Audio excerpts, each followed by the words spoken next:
अस्सलाम वालेकुम friends, welcome back to top smarties drama serial Behroop. आखिर किंजा क्या चाहती है। यहाँ पर फलक और तैमूर की पहले तो तलाक करवाना चाहती थी, लेकिन अब उन्हें एक ही कमरे में कैसे शिफ्ट कर दिया।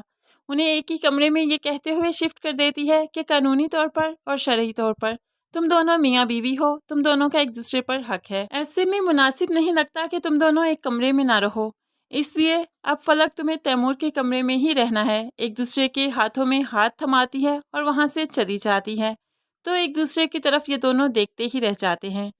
यहाँ पर फलक जो बेड पर सोने की बजाय बेड के पास पड़े सोफे पर सो जाती है, क्योंकि उसे लगा कि शायद बेड पर तैमूर उसे जगह नहीं देगा, उसे अभी तक इतना नहीं अपनाएगा, इसीलिए तो वो सोफे पर सो जाती है। तैमूर ने जब देखा कि फलक सोफे पर सो रही है और यहाँ पर उसे सर्दी भी लग रही थी, तभी तो उसके ऊपर कंबल दे देता है। लेकिन अब वो ये भी परेशान है कि आखिर ये सोफे पर क्यों सोई। जब भाभी ने कहा था एक कमरे में सोना है, तो इसका ये मतलब था कि एक बेड पर भी सोना है। लेकिन यहाँ पर वो फलक से कुछ नहीं कहता, सिर्फ अपने दिल में ही ये बात सोचेगा। अगले दिन फलक कुछ काम करते करते जब थक गई, तो पास ही सोफे पर पड़ी हुई सो गई। सोई ऐसी के सारी रात सोती रही। जब सुबह किंजा की आंख खुली तो वो तो देखकर खुश होगी और कहने लगी, तुम्हें तैमूर ने बाहर भेजा है ना, क्या तुम्हें तैमूर ने अपनाया नहीं। तो ये फलक बहुत इतराते हुए कहने लगी, ऐसी बात नहीं है, मैं खुद ही बाहर आकर सो गई थी, लेकिन आपको वो जवाब नहीं दे सकती जो सुनकर आप खुश हो जाएं। किंजा को तो बहुत गुस्सा आ गया कि मेरी बिल्ली मुझी को म्याऊं, मैंने ही तो इसे कमरे में भेजा था और आज मुझी पर भड़क रही है। तो किंजा उसे कह देती है, अपनी औकात मत भूलो, तुम जानती नहीं मैं क्या कर सकती हूँ।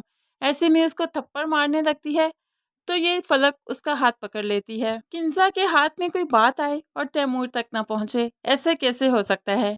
अब वो तैमूर को भी बताएगी कि फलक ने मेरे साथ बहुत बदतमीजी की, और 2 की 4 लगाकर जब बताई तो तैमूर और फलक में लड़ाई तो होनी ही थी।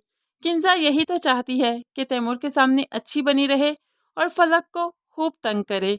यहाँ पर वो अपना काम बखूबी अंजाम देती है। लेकिन फ्रेंड्स, आपको क्या लगता है, इस बार गलती फलक की थी या किंजा की।